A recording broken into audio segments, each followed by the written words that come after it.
What's up, everyone? Let's talk about how to relax ourselves a little bit. Um, it's very common to actually hear a lot of people say that they do meditation, while I actually call it mind relaxation. Um, because sometimes the word meditate can be quite tricky. Like, I'm meditating, right? Does it sound like I'm supposed to reach certain levels where normal human beings aren't supposed to get to, or mind relaxation, meaning that I try to hack my own mind to kind of release stress or be calm with ourselves, or what we all kind of pray and strive for all the time, which is you know um, not thinking too much. So it's very important. Me, I never use the word that I'm like meditating. I don't think I meditate, but I relax my mind. And the quite tricky part about that is that we are ourselves, so it's kind of hard to like work onto our own mind, because even this idea that you have to relax your mind, it comes from your mind in the first place, and now you're trying to like reverse engineering all of that to actually suppress whatever thoughts your mind is actually having. But from personally my experience, I think it's important to understand that first of all, our mind really never stops thinking, right? Our brain actually never really stops thinking. That's why even when we're sleeping at night, the moment when you're relaxing and resting the most and the deepest as well, it turns out that you still have dreams, and these dreams are also thoughts. It's pretty much your brain going different places, right? And that's quite essential in understanding how our brain actually functions, because it really never stops thinking. It never really stops having thoughts. So if you are under the impression that relaxing your mind it means completely shutting it off and really not having a single thought at all, that's utopia. That doesn't make sense, right? The only moment when your brain will actually stop having thoughts, that's when you're dead, right? So essentially, when you so relaxing your mind, it's pretty much making sure that your brain isn't thinking the kind of thoughts that you don't want to think about, right?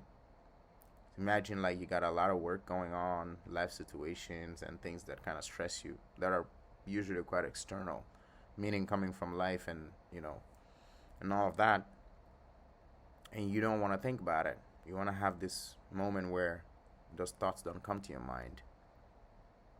And the way I usually do that, or what I call my own meditation, it's actually just letting my brain think, right?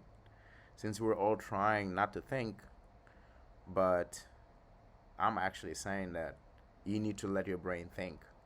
But the only difference between thinking and letting your brain think is that if I'm thinking, that means I'm actually provoking my thoughts. It means that I'm actually putting the intention of actually thinking about something. Like, okay, tomorrow, what is it that I gotta do? About work and people and everything, all the things that I gotta deal with. You kind of put thought to it. And that is a little different from um, I'm not provoking that, but I actually let my brain dictate its own thoughts. And that is really relaxing.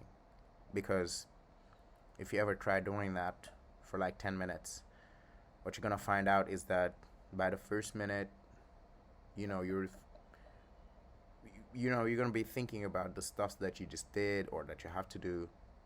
But after a while, you know, your brain starts just going very weird places, maybe back to your childhood or back to some events that you probably even forgot about, that happened like what decades ago. And that is really how your brain is really that's how you're resting. Essentially your brain really doesn't rest, but you're the one who rests from not like having a lot of thoughts. So that's what I call meditation personally. I spend 10 minutes where I don't really force myself to think, but I let my brain carry me into thinking. Basically, whatever it wants to think about, I'll let it think about it.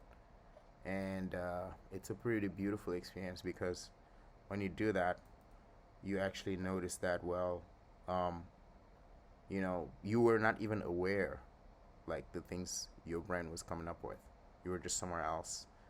And most of the time when I do it, I notice that I get to, like, my brain actually, I would say, gets to think about things that happened in my childhood and that are so random that honestly, right now, if you ask me to remember, I wouldn't be able to tell you a single detail about it.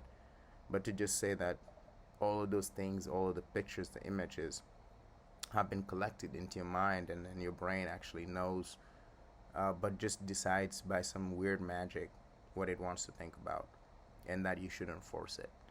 So that's how you really relax your brain, actually. Because if you're trying to meditate and you're forcing yourself to have some expectation that you're supposed to feel a certain way, you're not relaxing because you're provoking that thought. You're provoking your actual brain to think that, well, I'm supposed to actually relax by the end of this thing. And if it turns out you don't really end up relaxing, then you get some disappointment. You don't see the result from meditating, or whatever you may call it. And including this small exercise that I do most of the time, every now and then, because I don't do it very often either.